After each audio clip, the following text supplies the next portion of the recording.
Reading a novel is reading its characters. As a literary work, where does the literary value of a novel lie?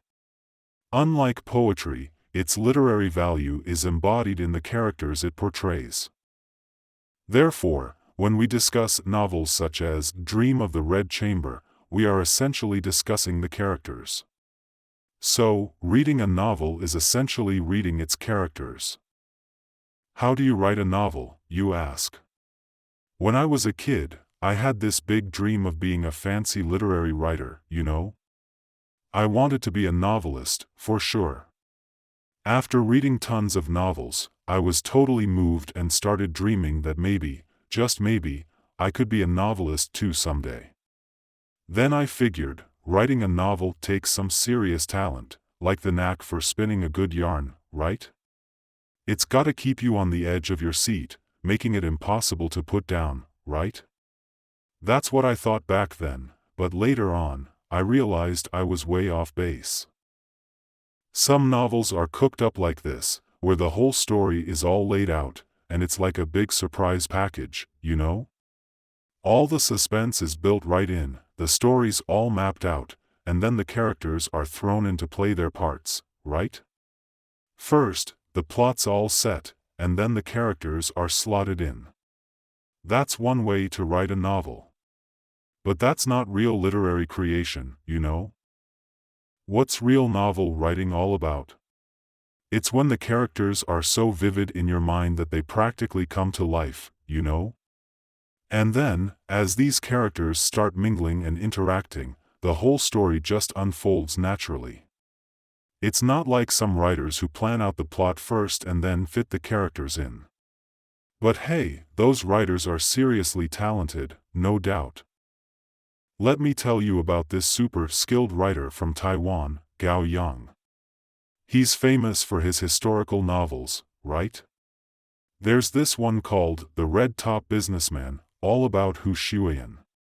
It's a great read, but the others, not so much. You know why?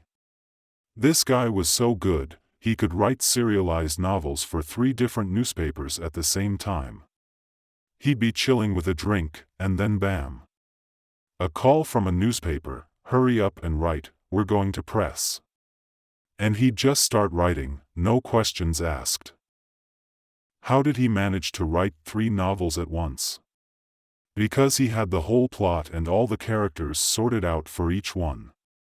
He'd just write a bit at a time, creating characters based on the story and the plot.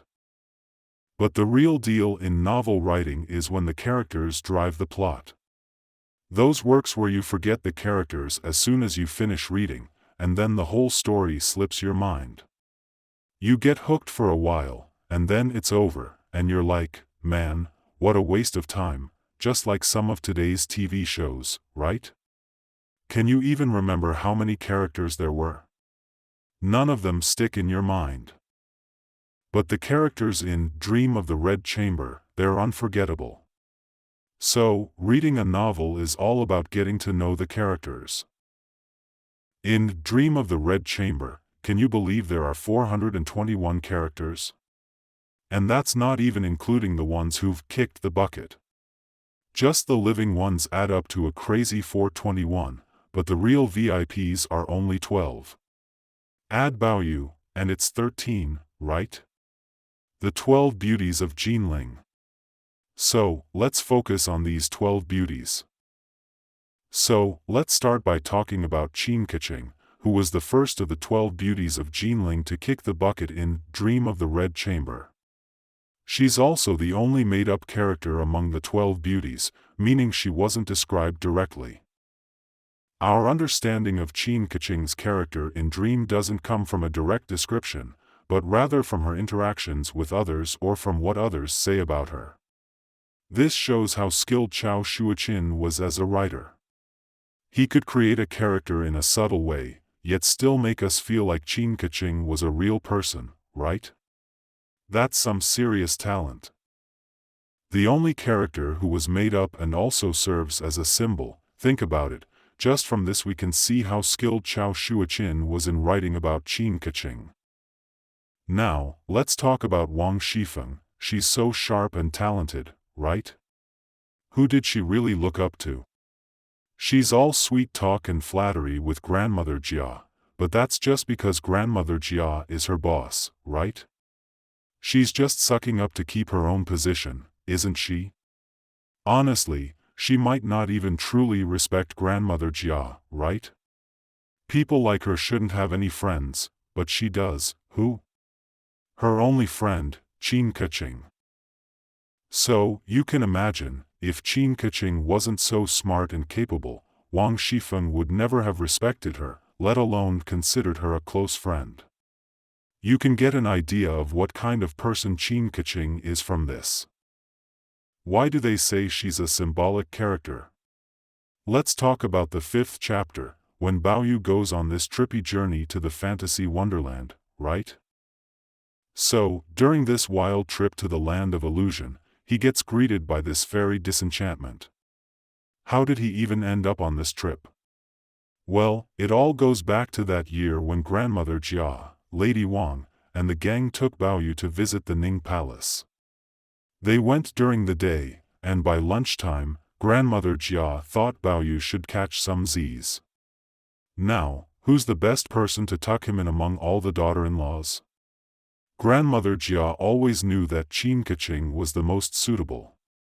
So, when they visited the Ning Palace, they asked Qin Keqing to take Baoyu for a nap. They went to a room, right? Baoyu walks in and sees a pair of couplets. He's not feeling it at all and flat out refuses to sleep there. The couplet read, "Understanding the world is all knowledge, mastering human relationships is true wisdom." No way was he gonna sleep there. So, Qin Keqing had no choice but to take him to her own bedroom to sleep. And then, after dozing off, he has this crazy dream and finds himself in the land of illusion, where he meets the Fairy Disenchantment. So, in the 5th chapter, things get pretty interesting. We're almost at the end of it, and remember when the Fairy Disenchantment asked the fairies to perform the music of 12 Beauties of Jinling from Dream? Well, Baoyu didn't get it and thought it was boring. Then the Fairy Disenchantment was like, "Come on, you clueless kid. You still haven't figured it out." That's just how the Fairy Disenchantment rolls. She got the lowdown from Duke Ning and Duke Rong, who are like ancient ancestors, you know? They knew that in the Jia family, there was this kid who didn't want to buckle down and study, didn't care about making something of himself in the future, and didn't want to take charge of the family's success. Instead, he just hung out with the girls all day. I mean, wouldn't a kid like that lead the Jia family to go downhill? So they asked the Fairy Disenchantment to help him wake up. She even made him listen to the 12 Beauties of Jinling, but he still didn't snap out of it. Baoyu was feeling a bit woozy and told the singing girls to knock it off, saying he was a little buzzed and needed to crash. He'd only had a sip of wine and was ready to hit the hay. Then the Fairy Disenchantment cleared the party leftovers and led Baoyu to a super fancy boudoir, with furnishings fancier than anything he'd ever seen. The place was so over the top, even Baoyu, who'd seen it all, admitted he'd never seen anything like it. And to top it off, there was already a woman inside, who looked a lot like Baoyu's cousins, Baochai and Daiyu. Who could she be? Let's see what happens next. The Fairy Disenchantment then said, "I want you to meet my little sister, Jianmai, also known as Keqing. She's Qin Keqing, and I've set you two up to get hitched. Tonight's the night. I want you to soak in the splendor of this fairyland boudoir and think about how much more amazing it is compared to the real world. Hey, have you ever met a woman like this, who's got the best of both Baochai and Daiyu? Her name is Xianmei, combining the beauty of both. Hey, have you ever seen such luxury? If you have, then when you go back to the real world, you should stop messing around with the ladies and hit the books. Okay, let's check if Qin Keqing is like a symbol or something. Some experts who study the novel Dream of the Red Chamber think that Chao Shuoqin, the author, originally meant to combine the beauty of both Baochai and Daiyu in Qin Keqing. In other words, he split one real-life person into two characters, Baochai and Daiyu. According to these experts, Baochai and Daiyu were based on the same real person. So, there's a good reason to think that Qin Keqing represents the best of both worlds. She's got the qualities of Baochai and also those of Daiyu. Alright, we'll have to come back to this part later, it's pretty interesting. Now, let's talk about why Qin Keqing is a symbol. What did her death set off? It's the beginning of the tragedy in the whole dream of the Red Chamber, the starting point of all the sadness in the book. First, let's take a look at how she shows the side of Baochai. In the book, it says that when news of her death reached the Ning Palace in chapter 13, the whole household was really sad. The older folks remembered how respectful she was, the middle-aged ones remembered how friendly and close she was, and the younger ones remembered how kind she was. Even the assistants, from the old to the young, remembered how she cared for the poor and loved the old and the young. Everyone in the household was so upset, it was like she was a Shui Baochai. Just think, if Baochai had married into the Jia family, she would have treated people the same way. The older folks would have seen her as respectful, the middle-aged ones would have seen her as friendly, and the younger ones would have felt her kindness. And now, in the Ning Palace, Qin Keqing is just like that.